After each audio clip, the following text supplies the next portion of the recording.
अस्सलाम वालेकुम। उम्मीद करता हूँ फिट होंगे, बेहतरीन होंगे, अपनी लाइफ अच्छे से एंजॉय करोगे। हम तीनों की तरह आज एक और वीडियो और उसका टाइटल वीडियो का टाइटल जी, Bangladesh textile industry is in danger after regime change, majorly right major Gaurav आ रहा है। वीडियो है जी, ओरिजिनल वीडियो का लिंक डिस्क्रिप्शन में, तो लाजमी को भी सपोर्ट कर, हमें भी सपोर्ट करें। मेरा नाम है राणा मुंदली और मेरे साथ है मोहम्मद समीर खोखर। वाली शक्ल Iqbal so guys, let's start. Hi producer, नए कप जो पुराने जैसे ही हैं, लेकिन ये बेहतर है ना यार। जी, this is better than the old one.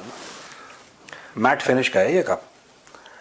खैर, आज का सर बातचीत शुरू करेंगे। हाँ, इससे पहले सर, अच्छा नहीं, मैं पहले बोल दूं। हम लोग कहते हैं एक पल का जिन्ना। पाकिस्तान से कंप्लेंट आई है भैया कई सारी कि साहब आप हमारे जिसने हमारे नेशन को बनाया, मतलब जो भी उनके फादर ऑफ द नेशन मानते हैं जिन्ना को, कह रहा है आप उनकी ऐसी मजाक उड़ाते हैं। ठीक है, एक पल का जिन्ना बोल के एक पल का जिन्ना नया मैं दो पल का जिन्ना। मैं तो कह रहा हूँ प्रोड्यूसर सुनो, 2 पल का जिन्ना नहीं, मैं तो कह रहा हूँ कि 3 पल का जिन्ना, 4 पल का जिन्ना। तुम्हें बताओ तुम्हें कौन सा जिन्ना चाहिए? 5वें के लिए फिर महेंद्र भैया को जोड़ देते हो। नहीं, ये इसकी बदमाशी, मैं ऐसा कुछ नहीं करता। ये इसको पाकिस्तानी उसको पकड़ के ले जाओ, मैं बता रहा हूँ। ठीक है, हाँ बताओ। पाकिस्तानी मुझे पकड़ के ले जाएंगे, 2 किलो आटा फेंक के मारूंगा मुंह पे, सब पकड़ना भूल जाएंगे। फिर आटा पकड़ेंगे। इसको इधर रखो यार। अबे यार क्या हो गया ये? हाँ बताओ सर, वैसे चलते हैं पाकिस्तान के नए पपलू की तरफ। नया पपलू बन रहा है ना, केड़ा बांग्लादेश। हाँ, बांग्लादेश। क्या हो गया वहां पे? वहां पे सर अब यूनुस के खिलाफ आवाजें उठनी शुरू हो चुकी हैं। बांग्लादेश में सर, वो तो होना ही था। उनकी टेक्सटाइल इंडस्ट्री है, हाँ, उसका वो है सर, मतलब टेक्सटाइल इंडस्ट्री का एक बड़ा नाम है सर बांग्लादेश। मैं प्रोड्यूसर आपको अभी इंटरप्ट करूं 1 सेकंड के लिए? I just wanted to make a point because I will forget. जी, ये जो बांग्लादेश में चल रहा है ना दोस्तों, भारत से भी कई लोगों ने बोला, पाकिस्तान से भी कई लोगों ने बोला, बांग्लादेश से भी कई लोगों ने बोला कि ये आजादी की लड़ाई है, इंसाफ की लड़ाई है। जब शेख हसीना को हटाया गया, इंडिया में भी ऐसे कई लोग थे जिन्होंने बोला वो सब बेवकूफ हैं, ठीक है, या वो आपको बेवकूफ बना रहे हैं। बांग्लादेश में चल रहा है वो 2 उसके पहलू हैं। पहली चीज फॉरेन इंटरफेरेंस, जो कि पाकिस्तान में हुआ इमरान खान के साथ, सेम थिंग। दूसरी चीज इंटरनल पावर स्ट्रक्चर, जो स्ट्रगल चल रहा है, जैसा कि पाकिस्तान में हुआ है वैसे ही बांग्लादेश में हुआ। It is almost the same. मैं सेम नहीं कहूंगा, सिमिलर है काफी हद तक, और यही वहां पे चल रहा है। अब बताइए, आई एम श्योर इसके पॉलिटिकल रैमिफिकेशंस भी होंगे, पर आप बताइए, मैंने स्टोरी नहीं पढ़ी है। टेक्सटाइल का क्या बोल रहे थे सर, अनंता जलील करके एक उनका बिजनेसमैन है। क्या नाम है? अनंता जलील। जलील कर दिया उसको? जलील कर दिया मतलब, नहीं, उसने काफी अच्छा। अरे बात बताओ, खादिजा खातून भी तो बांग्लादेश की है। वो भी बांग्लादेश। उसको बनाओ टेक्सटाइल मिनिस्टर बांग्लादेश का, खादिजा खातून को। उसको तो हेल्थ मिनिस्टर बनाना है। हेल्थ मिनिस्टर बनना। अच्छा सॉरी यार, मैं बीच में बहुत इंटरप्ट कर रहा हूँ। बताओ प्रोड्यूसर, बताओ क्या हुआ? नहीं सर, तो उन्होंने बोला है कि यूनुस पे आरोप लगाए हैं कि आपके कारण से जो बांग्लादेश की टेक्सटाइल इंडस्ट्री थी, जिसके कारण से कंट्री का 84% फॉरेन एक्सचेंज हुआ करता था, वो बर्बाद हो गई है। वहां हालत खराब है, रमजान का महीना चल रहा है, हम लोग को की बहुत बुरी स्थिति चल रही है पूरी इंडस्ट्री की, बांग्लादेश की। नहीं, इसका रमजान से क्या लेना देना है? फैमिली में अर्निंग्स और इन सारी चीजों से लेके सर, जैसे रमजान में लोग शॉपिंग भी करते हैं, ये सारी चीजें हैं, बहुत सारी चीजें होंगी। उन्होंने इन सब चीजों पे जिक्र किया है। मत करो शॉपिंग। नहीं, मतलब वो अपना एक वो कह रहे हैं कि जिस तरीके की स्थिति चल रही है। मुझे रमजान से कनेक्शन नहीं समझ में आया। रमजान में क्या है कि मतलब जो वर्कर्स हैं, चूंकि इंडस्ट्री कोलैप्स कर गई, तो जो लोग काम करने वाले तो वो सेलिब्रेट नहीं कर पा रहे। वो सेलिब्रेट नहीं कर पा रहे। ठीक है, वो 1 महीने की बात है रमजान की, उसके बाद क्या होगा? उसके बाद भी उनकी जिंदगी वैसी तो अच्छी नहीं हुई। तो वो यही कह रहा है कि आपके आने से आपकी जो भी रेगुलेशंस है, उसके कारण से हमारी इंडस्ट्री पूरी बर्बाद हो गई और अब हमारे पास खाने के लिए भी मोहताज हो जाएंगे कुछ दिन। अब ये पता क्या बोलेंगे? अब आप ये कहेंगे कि इंडिया को, अब इनके टीवी में डिबेट होगी, मैं आपको आज बता दूं, क्योंकि पाकिस्तान में यही हुआ था, यही बांग्लादेश में होगा। अब इनकी टीवी पे डिबेट होगी, राइट? और इनकी टीवी में डिबेट बोलेंगे कि देखो भारत हमारे साथ रिश्ते बिगाड़ रहा है, जबकि इनके बंदे गालियां दे रहे थे, इनके बंदे उल्टा सीधा बोल रहे थे। अब ये कहेंगे, अब ये भारत के ऊपर डाल देंगे कि भारत, एक बात बताओ, भारत ने शेख हसीना को नहीं निकाला, भारत ने तो प्रोटेस्ट नहीं करवाए जो तुम लोग कर रहे हो, भारत ने तो नहीं लुटवा दिया शेख हसीना का पूरा वो बंगला, तोड़वा दिया। We did not do that, right, वो तो बांग्लादेशियों ने करा और बांग्लादेशी बड़े फक्र के साथ तो अभी रो क्यों रहे हैं? मुझे ये समझ में नहीं आया। आपको क्या लग रहा था कि आप प्रोटेस्ट करेंगे, आप हर समय झंडा लेके बाहर निकलेंगे, डफली लेके बाहर निकलेंगे, आर करेंगे, और उसके बाद आप ये भी चाहेंगे कि इकोनॉमी, दोनों चीजें एक साथ नहीं हो सकती यार। तो I don't understand why they are crying. इन्होंने तो खुद करा है। या तो ये बोले कि साहब शेख हसीना अकेली थी जो टेक्सटाइल खुद ही बुन रही थी, खुद ही बेच रही थी, ऐसा तो नहीं है, कोई स्ट्रक्चर होगा ना। हाँ, उसने तो स्ट्रक्चर का क्या हुआ भाई? जो फैक्ट्री का मालिक है, देखो सुनो प्रोड्यूसर, जो फैक्ट्री का मालिक है वो तो फैक्ट्री का मालिक है, राइट जी। जो रॉ मटेरियल है वो तो रॉ मटेरियल है, जो कारीगर है वो तो कारीगर है, जो कस्टमर है वो तो कस्टमर है, जो इंश्योरेंस है वो इंश्योरेंस है, जो क्वालिटी है उसमें शेख हसीना का क्या? शेख हसीना ने पॉलिसी बनाई and she was driving that policy, यही तो होता है। तो ये यूनुस करे पॉलिसी। नहीं, उसमें एक बड़ा फैक्टर जो मुझे समझ में आ रहा है सर कि बांग्लादेश की जो टेक्सटाइल इंडस्ट्री थी उसमें ज्यादा लेबर फोर्स जो भी था सर, हाँ, वो वुमेन का था, महिलाएं ज्यादा काम कर रही थी। बट हाँ, ये वो जमात तो का इम्पैक्ट आया, जो महिलाओं को फिर से घर में धकेलना और ये सारी चीजें, इससे भी मुझे एक ऐसा लगा कि बहुत सेटबैक हुआ बांग्लादेश को टेक्सटाइल इंडस्ट्री में। देखो जमात तो चाहती है कि औरतें घर में रहें, क्योंकि जमात इस्लामी का ये भारत में भी चाहती है औरतें घर में रहें, ये पाकिस्तान में भी चाहती है। ये जमात इस्लामी का दिमाग खराब है एक्चुअली, ठीक है। So they are not mentally normal people.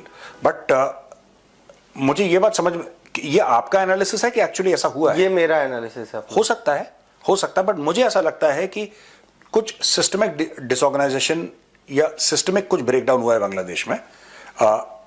Jamaat Islami could be one factor, I am not saying कि नहीं है या आप गलत बोल रहे हैं, it could be one factor, पर मुझे ऐसा लगता है कि बियॉन्ड दैट क्या हुआ है कि कहीं ना कहीं इनकी सप्लाई लाइंस डिसरप्ट हुई हैं, कहीं ना कहीं सप्लाई चेन जो है ना, सप्लाई चेन इनकी डिसरप्ट हुई है, कहीं ना कहीं रॉ मटेरियल इनका कहां से आता है ये पता लगाओ, वो डिसरप्ट हुआ है, इनके मार्केट्स डिसरप्ट हुए हैं, electricity is required for running the factories, वो डिसरप्ट हुई है, राइट।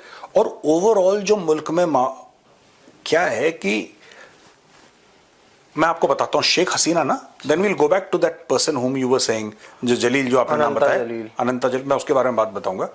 शेख हसीना को एक बात समझ में आ गई कि ये जो बांग्लादेशी हैं, जो उसके कंपैट्रियट्स हैं, they don't want to work. Bangladeshi generally इनके बारे में फेमस है, they don't want to work, they just want to protest. They are professional protesters. उनको लगता है कि अगर कोई प्रोटेस्टिंग में पीएचडी होती तो बांग्लादेशी को मिल जाती, right. They only want to protest, वो सिर्फ प्रोटेस्ट करना चाहते हैं, वो काम नहीं करना चाहते, दे लेजी पीपल। उसने डंडा मारा सबके, उसने बोला कि प्रोटेस्ट कम करो, तुम बंद करो, ये तुम काम पे लगो, सबसे do an honest day's work. Now वो प्रेशर निकल गया, अब they are back to protesting.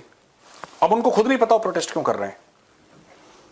उसको गई हुए 6-7 महीने हो गए यार, उसको पता नहीं कब के, अगस्त में गई थी वो, 5 अगस्त को गई थी वो 2024 को, 2025 का मार्च आ गया यार। हैव अ हार्ट यार, हैव अ हार्ट। ये अभी भी लगे हुए हैं, झंडा लेके, तख्ती लेके, डफली लेके, अभी भी प्रोटेस्ट कर रहे हैं। किस चीज का प्रोटेस्ट कर रहे हैं इनको खुद नहीं पता। पॉल्यूशन के खिलाफ डीजे बजा के हाँ, वो सपना चौधरी का गाना चला रहे हैं, वो सपना चौधरी का गाना कह रहे हैं कि नॉइज पोल्यूशन इससे कम होगा, लगाओ डक डक डक डक, नाच रहे। तो क्या ये जलील क्या कह रहा है कि बर्बाद कर दिया हमें? हाँ, उसने बोला है कि बर्बाद कर दिया, बहुत लोगों की जॉब चली गई, ये सेक्टर बंद हो रहा है, शट डाउन हो रहा है। आपने सर 3 पॉइंट जो बताए इलेक्ट्रिसिटी का, अडानी वाला आप बिल नहीं दे रहे हैं तो अडानी इलेक्ट्रिसिटी पावर सप्लाई नहीं कर रहा है, वो भी भारत की साजिश है। हाँ। क्योंकि बांग्लादेशी ये चाहता, हराम के खाने की आदत है ना, ईमानदारी का तो काम करते नहीं है, इनको हराम की खाने की आदत है, यानी कि भारत फ्री में इनको इलेक्ट्रिसिटी सप्लाई करे, ये बिल ना दे। यार देखो, अडानी की गलती तब होती, गौतम अडानी की, अगर गौतम अडानी कहता फॉर एग्जांपल कि पर यूनिट इतना रेट है, मैं रेट बढ़ा रहा हूं, बिना उनको बताए। कॉन्ट्रैक्चुअल ऑब्लिगेशंस जो थे वो अडानी मना कर देता, कहता कि नहीं जी कोई कॉन्ट्रैक्चुअल ऑब्लिगेशंस नहीं है और मैं मन मर्जी से रेट बढ़ा रहा हूं। They had every right, Bangladeshi had every right to protest. वो तो यही कह रहा है कि सर आपने साइन करा है कि आप इतने पैसे दोगे, आप दे दो मेरे पैसे, चलो अगले महीने दे देना, चलो कोई बात नहीं अगले महीने दे देना। ये कह रहा हमने देने नहीं तुमसे पैसे, नहीं देना, हम तो मुफ्त खींचिए वरना हम तुम्हें गाली देंगे। और जो सप्लाई चेन डिस्टर्ब की आप बात कर रहे हैं सर, उस पर एक वो है कि रिमांड सर न जाने कितनों ने अपने वो निकाल लिए सर वहां से, मतलब निकालने की तैयारी या ये चीज चल रही है। इंडिया में एक बड़ा वो आया कि मेड इन बांग्लादेश के कपड़े खरीदने नहीं है, ये एक थॉट प्रोसेस जो लोगों के अंदर चल रहा था। यार देखो ना, इसने बहुत इम्पैक्ट किया सर। करा है इसने ना। ऑब्वियसली सर, अब वो कपड़े बना के भी क्या करेंगे अगर कोई खरीदेगा ही नहीं तो। और उनका बड़े मार्केट्स में से इंडिया एक बड़ा मार्केट था सर। नहीं तो उनको बोलो ना कि अमेरिका भेजें और चाइना भेजें, और हर जगह चाइना तो नहीं भेज सकते वो, और जगह दुनिया भेजें, सिर्फ इंडिया ही थोड़ा ना मार्केट है। They should sell it to the world. I am sure they were selling it to the world. Textile economy of Bangladesh was very famous, but more famous than that is the Bangladeshi desire to protest, always protest. Protest economy of Bangladesh, protest economy of Bangladesh, protest economy. पहुंच जाओ डफली लेके, झंडे लेके, ढोल नगाड़े लेके। आज कहाँ गया आपका बेटा, कहाँ काम करता है? वो कह रहा है चौक पे प्रोटेस्ट करता है, पिछले 3 साल से वहीं प्रोटेस्टर है। ओ वेरी गुड वेरी गुड। तो हम ये रिश्ता पक्का माने, कह रहे डन डन डन। अब तो सीनियर प्रोटेस्टर हो गया। सीनियर प्रोटेस्टर हो गए वो सीनियर प्रोटेस्टर हो गया। हमारी बेटी भी कह रहा है वहीं पे प्रोटेस्ट करती है। अच्छा आपका बेटा, हमारी बेटी, सब लोग एक ही साथ प्रोटेस्ट करते हैं? हाँ, अरे ये तो अच्छी बात हो गई, रिश्ता पक्का। अरे मेरा बेटा प्रोटेस्ट टीम का लीड है। प्रोटेस्ट टीम का लीड है। तो वो तो है सर। खैर ये तो चल रहा है सर। दूसरी एक और चीज जो आपने मेंशन की थी कि इनका जो प्रोटेस्ट वाली सीन है, हाँ जी, शेख हसीना के टाइम की बात है। एक रिपोर्ट है आज तक ने की है सर, मैं वो रिपोर्ट पढ़ा था तो मुझे थोड़ा सा एक होता है ना कि क्लिक किया। कह रहा जो उनका आईटी एडवाइजर था सर और कोऑर्डिनेटर नाहिद इस्लाम, जो स्टूडेंट लीडर, समझ गया, नाहिद इस्लाम जानता हूं मैं। हाँ। अभी उसने सरकार भी छोड़ दी है यूनुस की, रिजाइन दे दिया, वो फरवरी में दे चुका है। वो अपना पॉलिटिकल पार्टी शुरू कर रहा है। उसके लिए आया है कि उसने बिटकॉइन में $17.14 मिलियन यानी कि 147 करोड़ रुपीस का इन्वेस्टमेंट किया सर उसने। Indian rupees 147 crore. Student leader ने। ये कहां से खबर मिली है आपको? ये आज तक ने की है सर रिपोर्ट। आज तक की रिपोर्ट है सर। तो उसका आज तक वाले हल्की बात तो करेंगे नहीं? तो नहीं करेंगे सर। वो मांझ के लाए होंगे कहीं से रिसर्च करके ना। अब देख लो, एक स्टूडेंट, मतलब मैं भी स्टूडेंट रहा था। हर महीने पापा से कहना पड़ता, पापा एक बार और पैसे थोड़े चाहिए। 17.14 मिलियन की इन्वेस्टमेंट। 147 करोड़। 147 करोड़ की इंडियन रुपीज हम, क्योंकि हमारी ऑडियंस लार्जली इंडियन है तो आप समझ लें कितना। 147 करोड़ रुपए उसने बिटकॉइन में डाले। नाहिद इस्लाम। और ये देश की आजादी की बात कर रहे हैं। ये डफली लेके गया था। डफली बहुत महंगी हो गई है। ये प्रोटेस्टर्स 147 करोड़ की डफली। एक बात देखो ना, 147 करोड़ की डफली ली उसने, पॉलिटिकल पार्टी लॉन्च करी, फंड कर रहा होगा इससे भाई। ये मैं बता रहा हूं ना, ये सब लोग जो इंडिया में भी कह रहे थे कि ये बड़ा हुआ है और जस्टिस, कोई जस्टिस नहीं है। चोरों की जमात है बांग्लादेश में, सभी चोर है वहां पे, जितनी भी पॉलिटिकल पार्टीज हैं। एंड मुझे ऐसा लगता है कि देर जस्ट, अब वो यूनुस क्या कह रहा है चुनाव के बारे में? आप कुछ कह रहे थे ना, कुछ बताया तो उसने, दिसंबर में you when we have the morning discussion you were saying. उसने नहीं, उसका जो अभी करंट में इंफॉर्मेशन एडवाइजर है, कौन है? महफूज आलम। महफूज है वो कहीं। महफूज नहीं है वो। महफूज नहीं है वो, महफूज है। तो महफूज आलम खादिजा खातून का भाई है वो। खादिजा चचेरा भाई खादिजा खातून का। उसने बोला है कि दिसंबर में चुनाव हो सकते हैं, सभी पॉलिटिकल पार्टीज तैयारी शुरू कर दें। वो अलग चीज। मुझे ये सर, ये जो है नाहिद इस्लाम का सर, मुझे ये सुबह से क्लिक कर रहा है। जब यार क्या क्लिक कर रहा है? देखो सुनो, नाहिद इस्लाम से कोई ये पूछे कि बेटा एक बात बता, तू तो स्टूडेंट लीडर था, वही चीज, तूने 147 करोड़ रुपए तू लाया कहां से? तू कहीं से लाया होगा, कोई तेरा सिस्टम होगा, तूने कमाए होंगे, तू काम कर रहा है, कहीं पे जॉब कर रहा है। और 1 साल के अंदर एक कौन सी जॉब है जिसका पैकेज है 1 साल नहीं 7 महीने के अंदर? बिकॉज नाहिद इस्लाम क्या पुराने वीडियोस देखिए, he does not come from a family that is अरबपति। कोई अरबपति परिवार से नहीं आता, कोई ऐसा नहीं आता। He belongs to a very normal family. ये कहां से इतने पैसे आए इसके पास भैया? आप लोग जाइए बांग्लादेशी मीडिया जरा चेक करिए, कुछ बांग्लादेशी मीडिया कुछ बोल रहा है, सोशल मीडिया कुछ बोल रहा है इस मामले में? चुप, शांत बैठे हैं सब, शांति बैठेंगे भैया।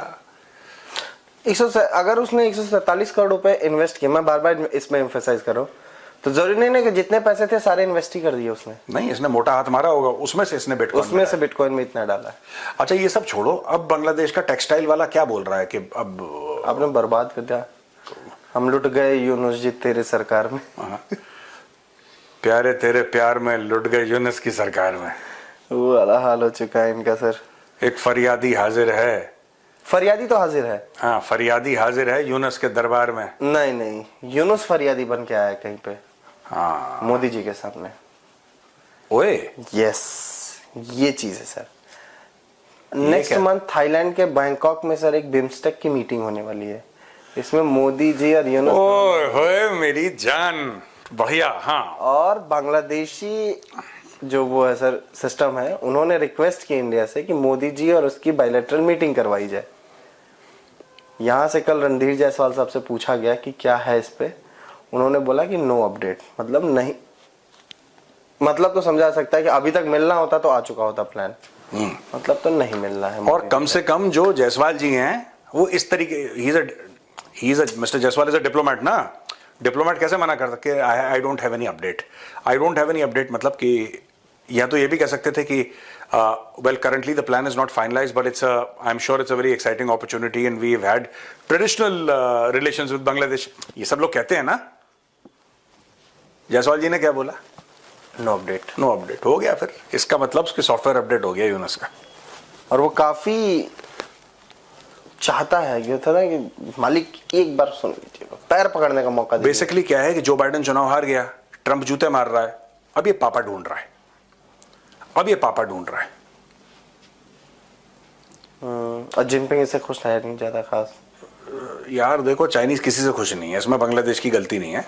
Chinese are not happy with anybody यार, वो किसी से भी खुश नहीं है। चाइनीज किसी से खुश नहीं, कोई चाइनीज से खुश नहीं, चल रहा है बस वो चल रहा है बस। खैर हाँ, ये चीज है सर। अभी तो इंडिया को क्या बांग्लादेश से एंगेज करने की शुरू करनी चाहिए कि अभी रुकना चाहिए सर? क्या? किसी भी तरीके से एंगेजमेंट बांग्लादेश से, इंडिया को बांग्लादेश से किसी भी तरीके की एंगेजमेंट शुरू नहीं नहीं नहीं यार, सवाल ही नहीं उठता। आपको क्या करना है? आप छोड़ दो इनको, जाना है ना चाइनीज के पास, कहना तू जा, तू चाइनीज के पास जा, जापानीज के पास जा, कोरियंस के पास जा, तेरे को जो करना है तू करवा। एक चीज याद रखना, you cannot change your geography. Bangladesh का 4000 किलोमीटर का बॉर्डर हमारे साथ है। This fact cannot be changed by the Chinese, the Japanese, the American, the Russians. Nobody can change this fact. India can't change it, Bangladesh can't change it. यानी कि if they want to do land trade, एक बात कह रहा हूं, अगर उनको China के साथ लैंड ट्रेड करनी, they have to go through Myanmar, because they do not have a border with China, they have a border only with Myanmar and India. आप म्यांमार से जाओगे, जैसे ही आप घुसोगे वहां पे ट्रेड करने के लिए, अराकान आर्मी खड़ी, वहां पे अराकान में स्लिप पे बैठी है, अभी क्लिक रहा है, कैच, यूनुस का कैच, यूनुस का कैच, और वहां पे अराकान आर्मी जैसे 10-15 गुट बैठे हुए हैं। अराकान आर्मी तो इनके बॉर्डर पे बैठी हुई है और 3-4 है। कॉक्सेस बाजार के बिल्कुल सामने ऐसे देख रही है, आंख बंद करके। कॉक्सेस बाजार में भी 1-2 बार एंट्री मार चुकी है। आ जाओ बेटा, वहीं पे रुको बस। यही चल रहा है, देखते हैं यार क्या होता है इनका। It's very this thing. अच्छा, आज शाम का क्या है? We are showing steel fest. Steel fist, जैकलाई। जैकलाई तो हो गया सर, जैकलाई के हो गए ना दोनों एपिसोड्स। 92 base hospital. 92 बेस। दोस्तों ये जो आपने शूट नहीं किया, आपने थैंक यू बोला जाके वहां। हाँ दोस्तों, ऐसा था कि बहुत पहले ना मैं एज अ पेशेंट लाया गया 92 बेस हॉस्पिटल में। मेरी पल्स बहुत कम थी और मतलब मुझे तो होश नहीं था, लेकिन ये मुझे लेकर आए और वहाँ के डॉक्टर्स ने मेरी जान बचाई थी। मुझे चेस्ट में बहुत ज़्यादा एक्सपोजर हो गया था एक्सट्रीम कोल्ड का, तो ये श्रीनगर में मुझे लेकर आए और यहाँ पे डॉक्टर में रहा, वहाँ पे उन्होंने मुझे ठीक ठाक करा। तो इस बार जब मैं गया वहाँ पे 92 base hospital, Badami Bagh cantt है जो 15 कोर का हेडक्वार्टर है, उसके अंदर जब मैं गया, so I just wanted to not just shoot, I wanted to say thank you you know to all the doctors and all that. जाहिर सी बात है वो डॉक्टर्स नहीं जो हमारे टाइम के थे, तो रिटायर हो गए अभी तक, लेकिन जो अभी डॉक्टर्स हैं, I wanted to say thank you to that institution. Bharat का सबसे अच्छा अस्पताल है वो, छोटा अस्पताल है, it's a small hospital with a very big heart. जैसे सचिन तेंदुलकर है ना दोस्तों, हाइट में छोटा है लेकिन उस जैसा बैट्समैन पैदा नहीं हुआ। 92 base hospital is like Sachin Tendulkar. किसी भी फौजी से पूछना यार, इंडियन आर्मी का कोई भी अफसर, जवान, जेसीओज, किसी से भी पूछना 92 बेस हॉस्पिटल कैसा है, they will tell you. Size में छोटा और दिल बादशाहों जैसा यार, और राजे महाराजे वाला दिल है उन लोगों का। एंड व्हाट डॉक्टर्स, मैं बता रहा हूं, you have been there, it's a very simple hospital, कोई कॉम्प्लिकेशन नहीं है, कोई ऐसा नहीं है, सिंपल हॉस्पिटल, सिंपल डॉक्टर्स वॉक्टर्स जो अपना काम कर रहे हैं, नर्सेस। यार वो लोग जादूगर हैं, वो लोग जादूगर हैं। मैं तो वहां पे पेशेंट रह चुका हूं। आप लोग देखिएगा, एक हॉस्पिटल के अंदर का शूट है वो, कि वो लोग कैसे काम करते हैं, क्या करते हैं, बस आपको इंफॉर्मेशन देने के लिए। और आई विश कि army can not allow, I know that, ये तो मैं ऐसे ही बोल रहा हूं, मेरी विश है, होती है ना विश, वो बदामी बाग कैंटोनमेंट के अंदर है।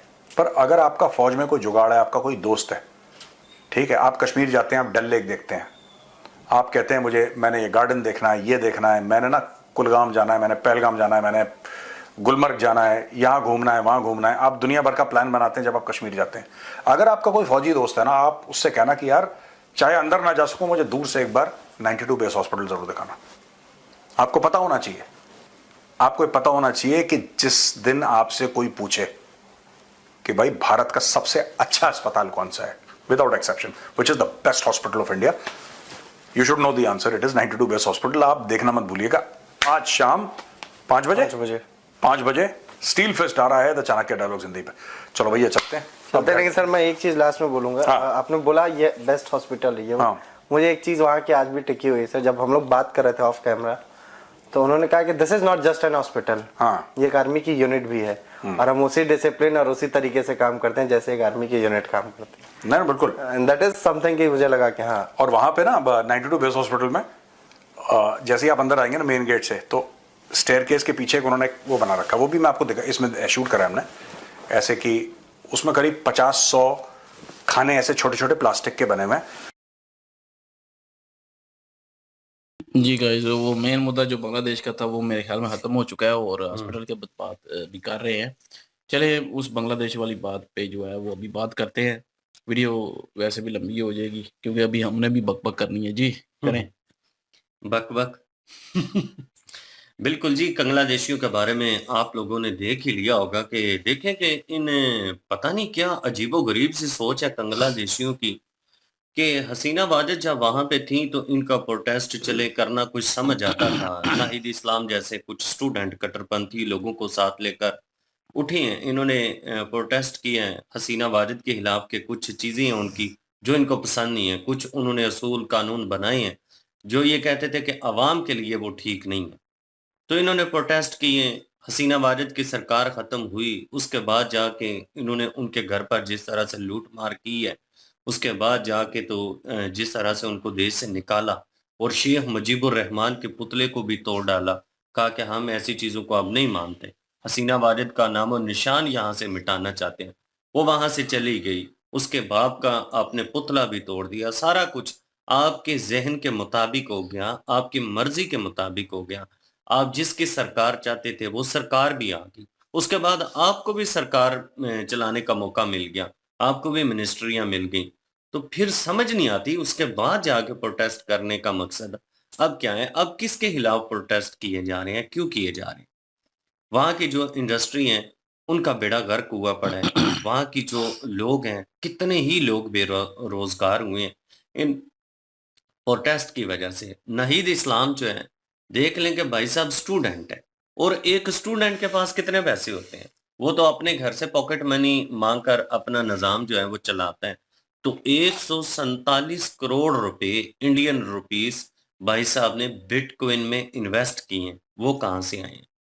और जो ये इनामात इनको बाँटे गए हैं, ये जो हिस्सा मिला है, ये वैसे तो नहीं मिला। यहाँ से पता चलता है कि ये एक किस्म का प्लान किया गया था।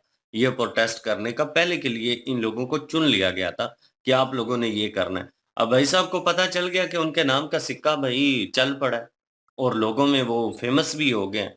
तो लोगों के दिलों में वो घर बनाने वाला मज़लूमियत का एक जो कार्ड है, वो खेलने में कामयाब होने के बाद भाई साहब ने यूनुस को भी छोड़ दिया। यूनुस को छोड़कर अपनी एक सियासी पार्टी बना ली है और अब वो खुद सरकार चलाना चाहते हैं। मतलब ये कि स्टेप बाय स्टेप उस बंदे ने ये सारा काम करना शुरू किया है। हसीना वाजिद बेचारी सोचती होगी कि अब तो बांग्लादेश को मैंने छोड़ भी दिया है, अब भी मेरी जान नहीं छोड़ रहे। अब भी वो नाम लेकर झंडा लहरा कर तो नारे लगा रहे हैं। जमाते इस्लामी जिस दिन आ गई ना, ये पता चल जाएगा बांग्लादेशियों को कि कितने 20 का 100 होता है। वो बड़ी सख्त पार्टी है और वो आते ही सबसे पहले तो औरतों को घरों से बाहर निकलने पर बैन लगाएगी ना। बाकी तो मामलात ही दूर की बात है ना। और इंडस्ट्रियाँ किसी भी कंट्री की हैं, भई औरतों को एक कह लें कि महिलाएँ जो होती हैं, उनका एक बड़ा अहम योगदान होता है इंडस्ट्रियल लेवल में, क्योंकि वो बहुत सारी इंडस्ट्रियाँ जो हैं उनमें वो काम करती हैं और औरतों की संख्या इंडस्ट्रियों में ज़्यादा होती है, खुसूसी तौर पर जो टेक्सटाइल इंडस्ट्रीज़ होती हैं उनमें। तो यहाँ पे जो जमात इस्लामी को अभी प्रमोट करने वाले लोग हैं ना, अभी तो उनको समझ नहीं आ रहा। लेकिन ये तब पता चलेगा जब उनके हाथ में सरकार आ गई। जी। बिल्कुल जी। और ये टेक्सटाइल जो है वो तबाह होता जा रहा है और बांग्लादेश का टेक्सटाइल वाक़ई फ़ेमस था। इसमें कोई शक नहीं है। व्हाट? वो वॉइस को पाँव लगा रहा था ना तो वो उधर हिल जाता है। तो बहरहाल ये है कि बांग्लादेश की जो है वो टेक्सटाइल जो है वो वाक़ई फ़ेमस थी और हर जगह पे फ़ेमस है और इंडिया में ज़्यादातर जो है वो बांग्लादेश से जाता था कपड़ा। तो लेकिन ये है कि अभी वो इंडिया से जो है वो बंद हो चुका है। तो नुकसान तो हुआ है जी, इसमें कोई शक नहीं है। इंडिया ने जो है वो जब मना कर दिया टेक्सटाइल मतलब कि ये ट्रेड का, तो उस दिन से जो है वो इसको नुकसान हुआ है बांग्लादेश को। और बांग्लादेश जो है अपने घुटनों पे आ रहा है और ये इंडिया अभी और चाहता है कि घुटनों पे आए। अब जैसे घुटनों पे आ गया तो यूनुस जो है वो चाहता है कि मोदी जी से जो है मुलाकात भी हो जाए और बायलैटरल जो है मुलाकात हो, बातचीत हो और मसले का हल निकले और बांग्लादेशियों को जो है वो इस दुविधा से जो है बाहर निकाला जाए।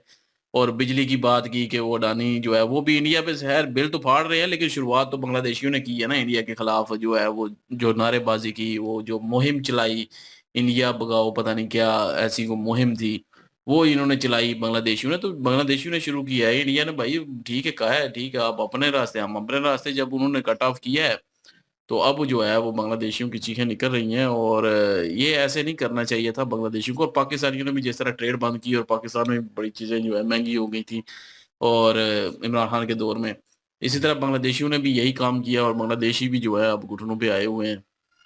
और इंडस्ट्री का तो बुरा हाल हो चुका है और इंडस्ट्री तो एक किस्म की बंद होने वाली है बांग्लादेश की भी, और पाकिस्तान की भी टेक्सटाइल इंडस्ट्री जो है वो तो कब की बंद पड़ी हुई है। लेकिन अभी बांग्लादेश की भी जो है बंद हो जानी है।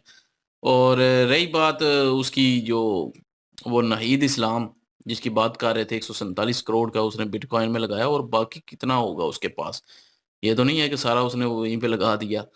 तो बाकी उसने जो है अपने मकान, जायदाद, प्रॉपर्टी को गाड़ियाँ ऐसी चीज़ें भी खरीदी होंगी। ज़ाहिर है पार्टी बना रहा है, तो पैसा है तो पार्टी बन रही है ना, पैसे के बगैर तो पार्टी कभी भी ना बने उसकी। तो फेमस भी हो चुका है बांग्लादेश में, पार्टी भी बना रहा है और लाने वाले ना हों लेकिन यूज़ बाद में करने वाले बहुत आए होंगे उसको, और यूज़ ही हो रहा है अभी तक।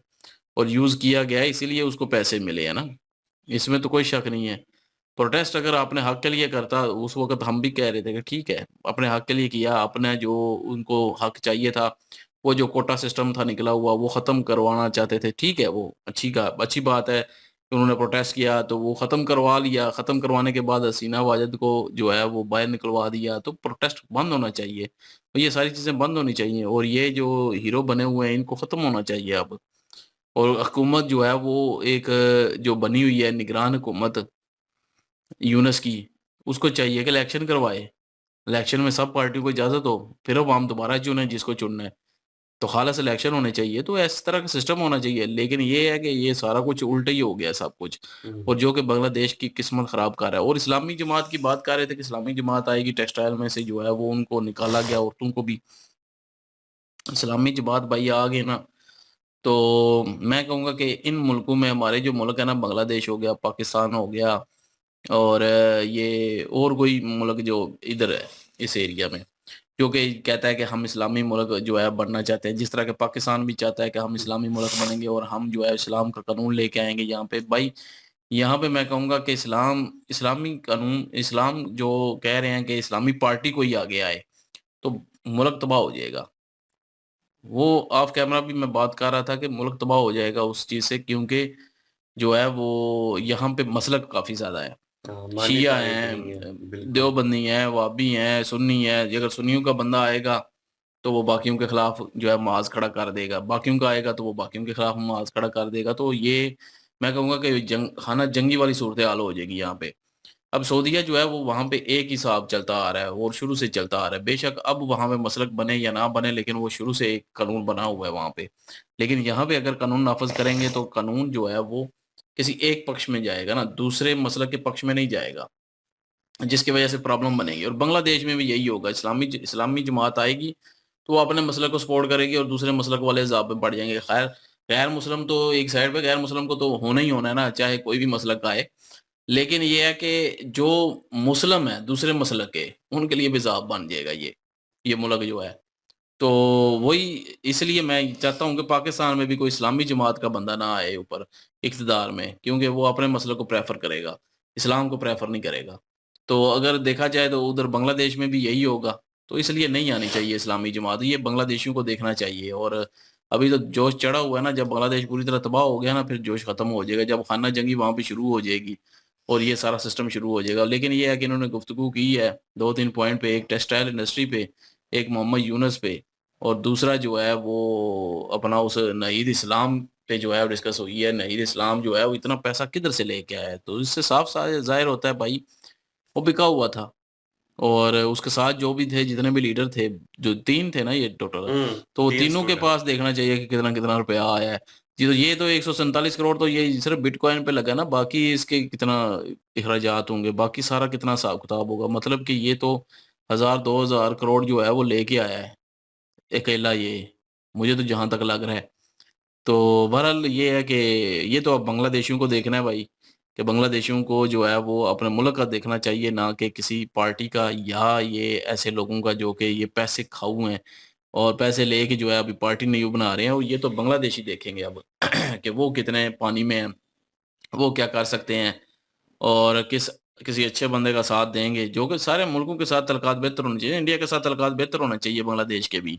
वो तो हम पाकिस्तान के लिए भी कहते हैं, तो इसलिए बांग्लादेश के भी हम कहेंगे कि बांग्लादेश के भी अच्छे होने चाहिए। भाई बांग्लादेश बिजली ले रहा है, वो कारोबार कर रहा है इंडिया के साथ। बांग्लादेश काफ़ी ज़्यादा तरक्की कर रहा था, उनका जो टका है वो भाई बहुत ऊपर जा रहा था, उनकी इकॉनमी जो है बहुत बेहतर हो रही थी। तो लेकिन अभी जो है वो डाउन होती जा रही है। तो ये बांग्लादेशियों को सोचना चाहिए कि कहाँ-कहाँ उन्होंने गलती की है, उसको सुधारें और बेहतर करें अपने मुल्क को। हुँ। चलें जी, राणा भाई ने सजेशन दे दिया आपको।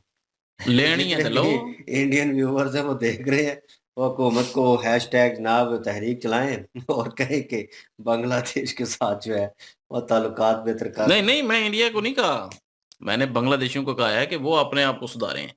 हुँ। तो वो तो सारे ओह! तल्लुकात वो उन्होंने जनाब बेहतर करना यार है, खराब जब बांग्लादेशियों ने खुद खराब किए हैं तो सुधारने भी वो उन्होंने ही है। आपने बीच में क्लिप देख ली है और उसके ऊपर मेयर साहब ने उस चीज़ के ऊपर बात भी कर ली कि माइंडसेट क्या है। उन्होंने एज़ अ जोक उसको एक किस्म का जो है हम लोगों को बताया, अच्छा आपका बेटा प्रोटेस्ट में है, अच्छा बेटी भी उधर है। तो मतलब वो सारा सिनेरियो बताने का मकसद ही यही था कि इस अवाम को पता नहीं है कि ये किसके लिए लड़ रहे हैं। बस इन्होंने किसी ने थोड़ा बहुत इनको लीड किया और लगाया ये भेड़ चाल है और ये उसके पीछे आँखें बंद करके लग जाते हैं। फिर ये नहीं देखते क्या हो रहा है, अभी तक प्रोटेस्ट क्यों हो रहा है? व्हाय? खत्म हो चुकी वो चीज़। वो तो बता रहे थे कि हसीना वाजिद जो है, वो कब की जा चुकी है, तो जब वो गई और उसके बाद मेरे ख़्याल में 1 या 2 दिन में ये सब कुछ रिज़ॉल्व हो जाना चाहिए था। सब अपने-अपने काम पे होते और कोशिश करते कि दोबारा जो है वो मुल्क का निज़ाम जो है वो बेहतर हो और अवाम ने भी थोड़ी बहुत कोशिश करी थी, लेकिन वो गैप जो है, सर्टेन गैप जो है वो पड़ा है और उस गैप में मुझे लगा कि मसले रिज़ॉल्व होंगे। एक और मसला सर उठाए खड़ा था, वो दूसरे रिलिजन्स को तंग करना, ठीक है? और जिसमें सनातन धर्म के लोगों को तंग किया गया और एक किस्म के पामाल जो है वो इज़्ज़त पामाल की गई, हर चीज़ की, ठीक है? और वो सिनेरियो चल पड़ा बीच में। उसके बाद भी लगा कि यार चलो मसला ठंडा होते-होते 1 महीना लग जाएगा, 1 महीने बाद चलो ये भी रिज़ॉल्व हो जाएगा। वो भी कहीं न कहीं किसी हद तक वो चीज़ जो है वो कूल डाउन हो गई। लेकिन उसके बाद क्या? उसके बाद अभी भी प्रोटेस्ट हो रहे हैं। ये तो मैं नाउ ऑन ये वीडियो में देख रहा हूँ क्लिप के अभी भी झंडे लेकर और सड़कों और चौराहों पे खड़े हैं और इस तरह की नारेबाज़ी और वो चीज़ हो रही है। तो क्या करना चाह रहे हैं? तो बेसिक मकसद जो है वो पीछे अभी पूरा नहीं हुआ। इसका मतलब है गेम बहुत बड़ी थी और वो कहाँ से चली और किस तरह उसको इम्प्लीमेंट करना था, इनको बंदे चाहिए थे। नाहिद जैसे बंदे इनको मिल गए और भाई वो पैसा खा के अपने मुल्क के साथ गद्दारी कर सकते थे। और उन्हें ये भी पता था कि ये एक किस्म का कह लें कि यंग युवा हैं और अवाम जो है, ख़ासकर स्टूडेंट्स जो हैं, इनको ज़्यादा प्रेफ़रेंस देते हैं और इनकी बल्ले-बल्ले होता है ना कि पार्टीबाज़ी बन बन जाती है तो उनमें कोई लीडर जो है उनका वो उस लेवल पे, यूनिवर्सिटी लेवल पे, कॉलेज लेवल पे उनका होता है स्टूडेंट, तो उसको फॉलो कर रहे होते हैं लोग, स्टूडेंट जितने खासकर उनके हक में उन्होंने बहुत अच्छे काम किए होते हैं उस सिचुएशन में, उस स्टेज पे। उन्हें लगता है कि ये अगर इन फ्यूचर हमारे साथ आएंगे तो बेहतर। तो जितने स्टूडेंट्स थे और स्टूडेंट के साथ उनके दोस्त और उनकी फैमिलीज वो पीछे निकल पड़ी। और वो एक तारीख तो उनको तो भाई ऐसा बंदा चाहिए था जो इनको इस लाइन पे लेके आ सके और हसीना वाजिद जो है उसका तख्ता पलट हो सके। तो उनको चाहिए था और ये पैसे आपके अब पता चला होगा कि इतने मिले हैं, इतने इन्वेस्ट किए, ये कब के उसे ऑलरेडी मिल चुके होंगे।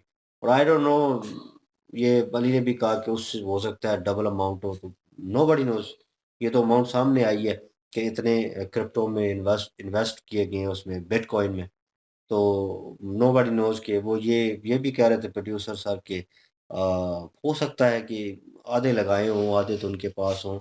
तो लगता है कि इससे अमाउंट डबल थी। ये तो कह लें कि समुद्र में से एक गिलास पानी जो है वो निकाला है, तो बाकी अभी भाई पड़ा हुआ है। तो ये बाँटे गए हैं सब में और एक पूरी टीम तश्कील दी गई है कि यार इस टीम ने ये काम करना और आपका ये काम है और आपने ये करना है। और जो जमात का कह रहे हैं वो बिल्कुल नहीं होना चाहिए, लेकिन मुझे लगता है कहीं न कहीं हो जाएगा। क्योंकि वहाँ की अवाम जो है अभी भी इस चीज़ को लेकर प्रोटेस्ट, और जितने भी जमात के लोग हैं वो जानबूझ के करवा रहे होंगे। वो अभी नहीं चाहते कि मसला ठंडा हो और वो लोहा गर्म है और वो चोट मारना चाहते हैं और चाहते हैं कि अभी टाइम है। तो वो कर रहे हैं कुछ ना कुछ, अभी भी उनका प्लान जो है नामुकम्मल है। ऐसे नहीं वो सड़कों पे पागलों की तरह जो है वो घूम रहे, कोई ना कोई रीज़न इसके पीछे है। इंडिया को इन माय ओपिनियन बिल्कुल सपोर्ट नहीं करनी चाहिए। क्योंकि भाई एक हद होती है, एक हद के बाद आपको आपका दोस्त है, उसको आप समझा रहे हैं, बता रहे हैं, फिर भी वो गलत रास्ता चुन रहा है और गलत काम कर रहा है। तो एक टाइम आता है कि भाई उसे आप बोलते हैं कि तू इस रास्ते, मैं इस रास्ते, खत्म। आज के बाद कोई हेल्प आउट नहीं होगी, मेरे तेरे पीठ के पीछे मेरा हाथ नहीं होगा, मैं सपोर्ट नहीं करूँगा तुझे। तो ये चीज़ जो है इंडिया कह लें कि बांग्लादेश को लाइक अ चाइल्ड ट्रीट कर रहा था, उसे ग्रो करने में मदद कर रहा था, ऊपर लेके आ रहा था। और वही बच्चा जब आँखें दिखाना शुरू हो गया, ज़िद्दी हो गया, मनमानियाँ करना शुरू हो गया, तो फिर भाई इंडिया को जो है लान-तान उन्होंने की, लेकिन फिर उसके बाद उन्हें पीछे हो जाना चाहिए। मेरे ख़्याल में हेल्प आउट जो है वो नहीं करनी चाहिए। बहरहाल चीज़ें कॉम्प्लिकेटेड हैं, ये तो आने वाला वक़्त जो है जिस तरह ये चीज़ें रिवील हुई हैं, आने वाले वक़्त में और भी चीज़ें रिवील होंगी कि ये प्रोटेस्ट क्यों चल रहे थे अभी तक, क्या हो रहा था, पीछे क्या कहानी थी। वो चीज़ें जो है निकल के सामने आएँगी, लेकिन वीडियो इनकी अच्छी थी और मज़ा भी आया, थोड़ा बहुत एन्जॉय भी किया उसपे। और वो जो लोग कह रहे थे कि यार जिन्ना को आप कहते हैं, तो वो एज़ अ जोक ही है भाई, वो तो कुछ भी, वो तो मैं अब क्या कहूँ उसको, ज़्यादा डिस्क्राइब भी मैं करूँगा, लेकिन लोग करते हैं अपने हिसाब से कमेंट। और मज़ा आया जी वीडियो देखकर, और कमेंट सेक्शन ओपन है जी आपके लिए, इनकी ओरिजिनल वीडियो को लिंक और हमारे दूसरे चैनल की लिंक भी डिस्क्रिप्शन में मौजूद होगी, विज़िट करें, सपोर्ट करें। इंशाल्लाह मिलते हैं नेक्स्ट वीडियो में, अपना ख्याल रखिएगा, दुआ में याद रखिएगा, तब तक के लिए अल्लाह अल्लाह हाफ़िज़, हाफ़िज़। पीस।